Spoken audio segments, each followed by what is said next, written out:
Yo, what's going on? I am Jay Tarantino, the Guitar Boss. Welcome back to another video. We're going to be continuing our breakdown of riffs from the Etherius song, The Rivers of Sand and Blood. Make sure you're warmed up, man, because we're going to get into some killer thrash metal riffs. We're going to improve your picking chops. We're going to improve your picking speed. It's all going to get better. You're going to become a badass rhythm guitar player. Hopefully these ideas will inspire you in your own riffs. So make sure you pay attention.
Alright, so the first riff I'm going to show you is the chorus riff, and there's a couple different things I'm going to explain. I'll break it down, the picking, some of the chords.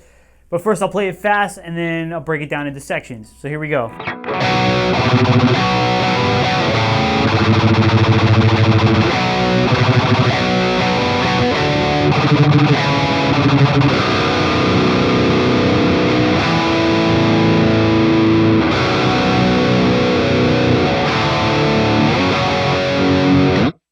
So the first thing I want to explain are some of the chord shapes that I'm using.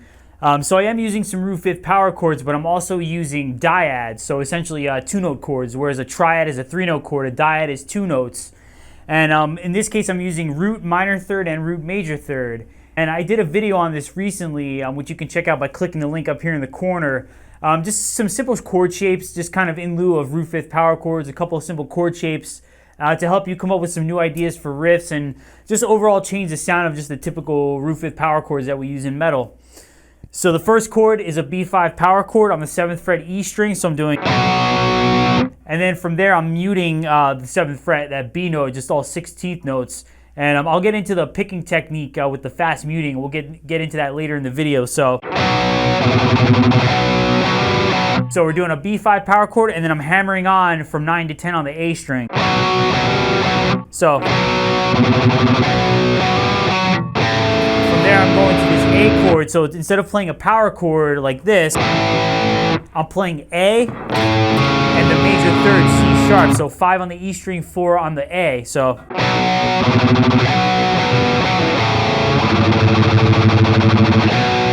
I go back to that B5 power chord, same thing, hammering on 9 to 10. From here I'm going to D, so I'm playing D and the major third F sharp. 10 and 9, 10 on the E string, 9 on the A. And more muting, and then I'm going down a half step to C sharp, so it's 9 on the E, 7 on the A. So again, that riff is... And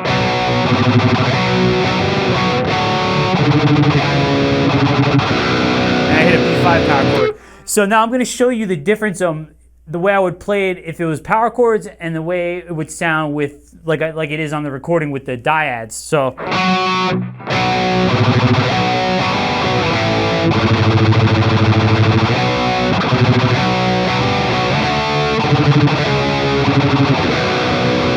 yeah, that sounds cool, but I think it sounds a little bit better with the dyads. So again, I'll play it the way it is on the recording. So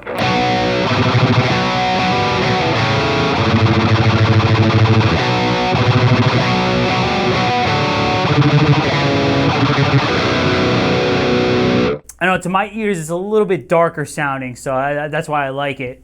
So again, here's the first half of the riff. I'll play it at full speed.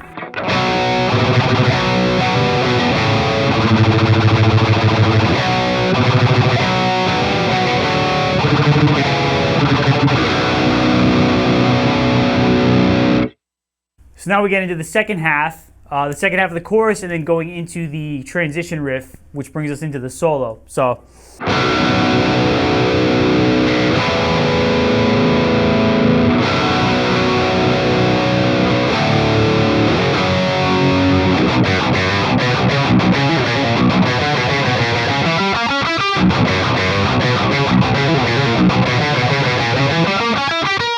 So again, first chord, I'm hitting a B5 power chord, letting it ring out.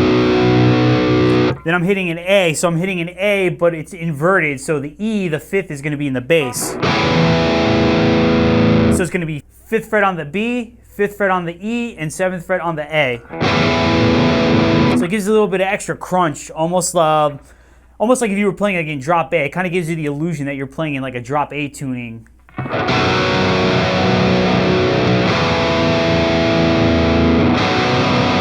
And then we do D, and we slide to F sharp, so it's 3 sliding up to 7s.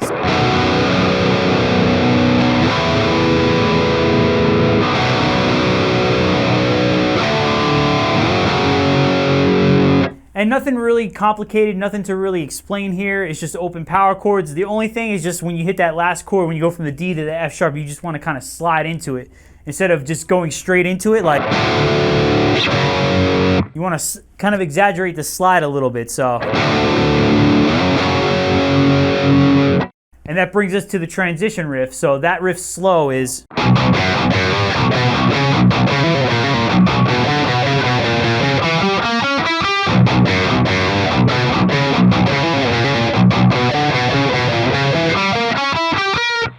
So it starts off open B string, and then we're hitting 2 and 3 on the E. So from there we're going 7 and 9.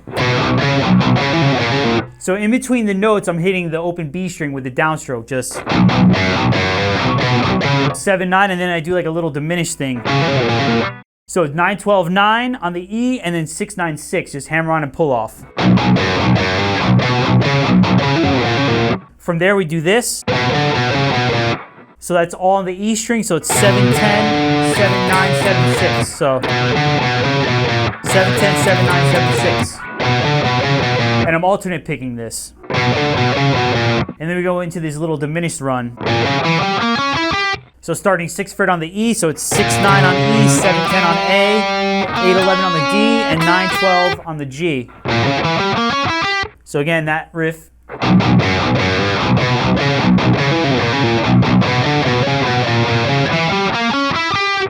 And again, I'll get into some of the picking technique a little later on in the video. So in the second half, the beginning, we repeat the whole thing again, and then we just end it a little bit differently. So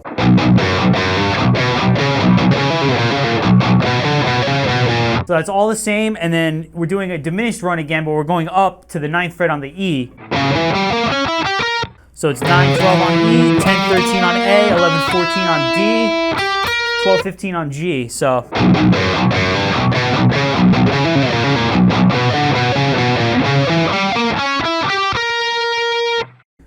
the entire riff, again, goes like this.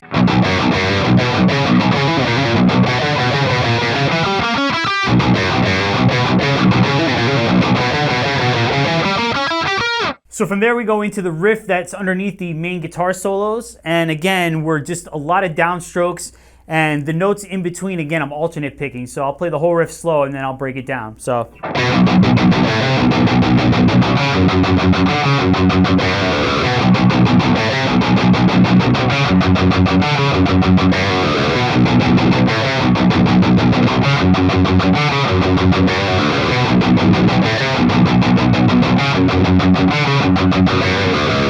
So first note, 7th fret on the E string, so, and then just downstrokes on the B string.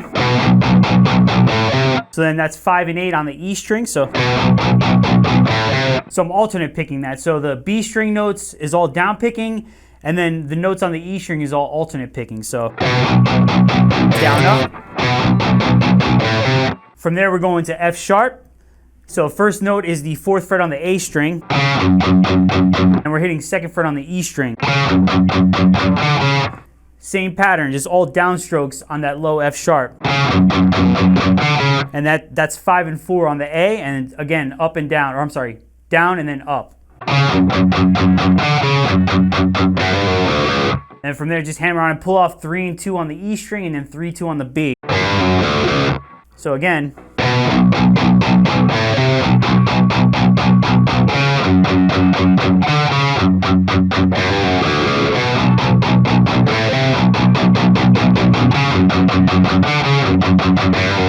And that riff just cycles through 4 times, just the same way each time. So again, here it is slow.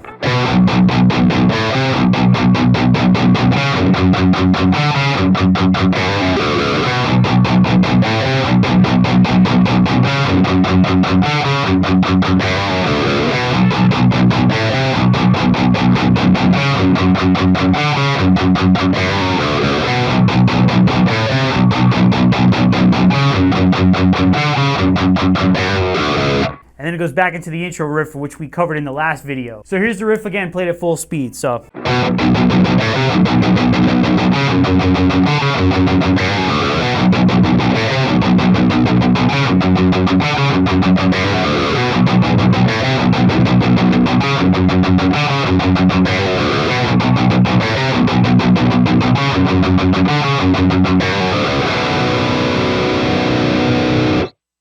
So the other element of these riffs that I really wanted to discuss is the picking technique and also the type of pick that I use.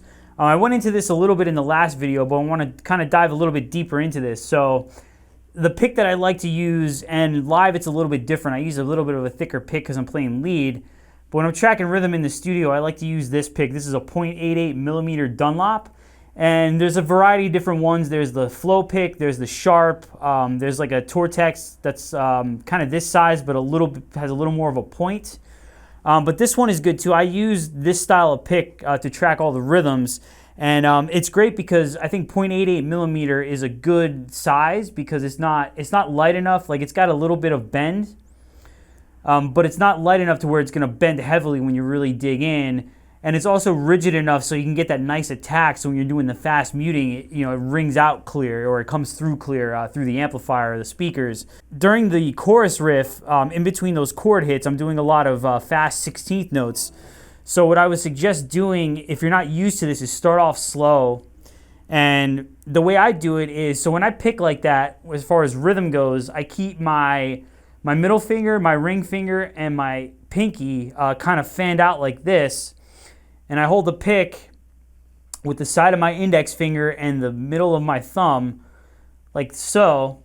And then I keep the pick at a little bit, instead of keeping it straight, I kind of keep it at a little bit of an angle, like kind of facing straight if you were looking at the volume knob and the tone knob. So a little bit of an angle.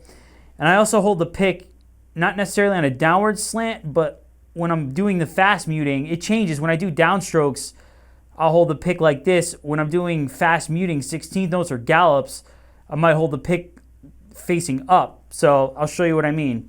So just to start off slow, so.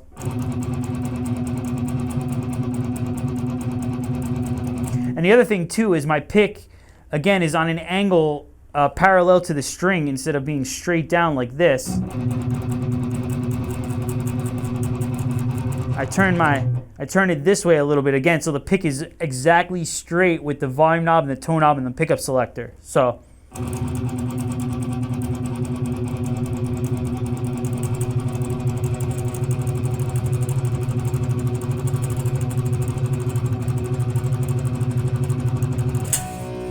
And I would suggest practicing before you get used to trying to do the fast muting and the chord shapes at the same time. Just practice one note.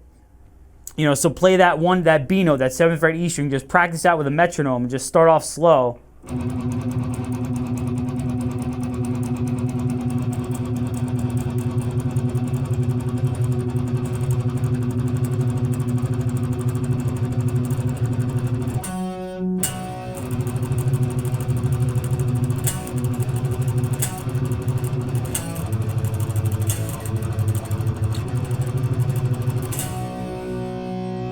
The other thing too is where I'm holding, or where my hand position is as far as the bottom of my hand in conjunction with the bridge. So I like to hold I like to keep my hand not anchored. You don't want to keep it on the saddle. You want to keep it right above the saddle. And especially when you're doing down picking, just down picking chugs like an open power chord. And I went over this in the last video, and again, I'm going to move my hand around so you kind of hear the difference in sound. It's almost like I said in the last video, putting your guitar through a high pass filter. So when, like I said, when I do downstrokes, my pick is on a downward angle as opposed to a little bit of an upward angle when I'm doing the fast muting. So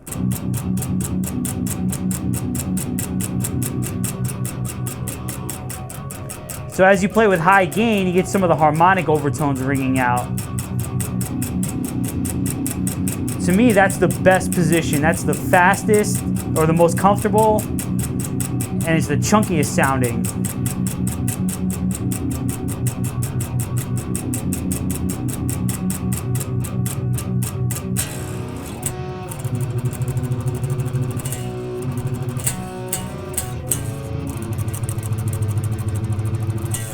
So again, even just take, like I said in the last video, just take the riff, instead of trying to play the whole riff, just take little pieces of it. So just take those first two chords, like let's say in the chorus, you just want to practice the muting.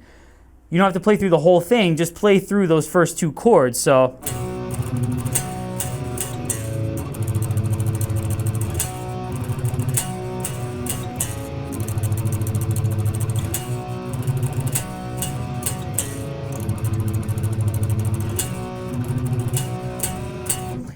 and practice that again with a metronome. Start off slow. You know, you can maybe start off at a tempo like 120, 130. On the recording, it's 200 BPM, and that's how we play it live too. So try and work up from a tempo like, let's say, 120 or 130, and work it up to 200, or until your wrist falls off.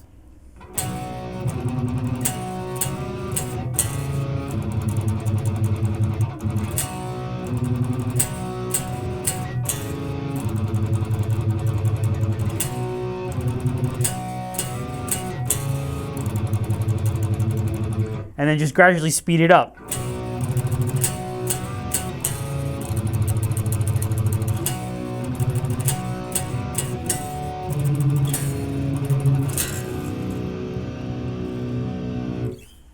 Now the other thing I want to talk about too is how I change my picking position when I'm doing just the downstrokes. Like for instance in the solo riff, even the riff before that, that transition, where I'm doing downstrokes and then I'm switching to alternate picking.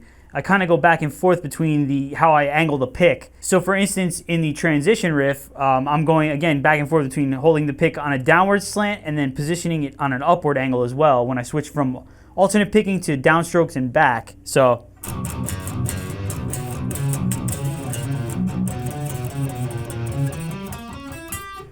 again, right there, I'm on a downward angle. And then right here, I start alternate picking and I kind of angle the pick up a little bit.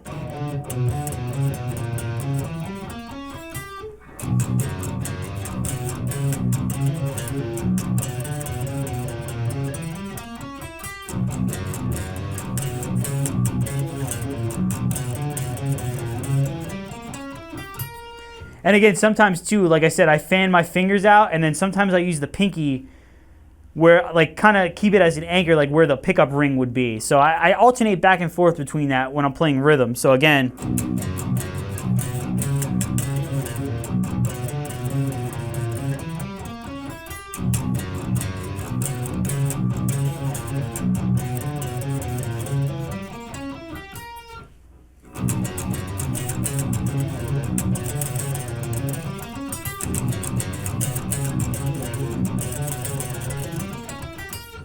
and again, the main solo riff, it's kind of the same thing. I'm alternating back and forth between the downstrokes and the alternate picking. So I'll play that riff slow and you can really see what my pick is doing. So.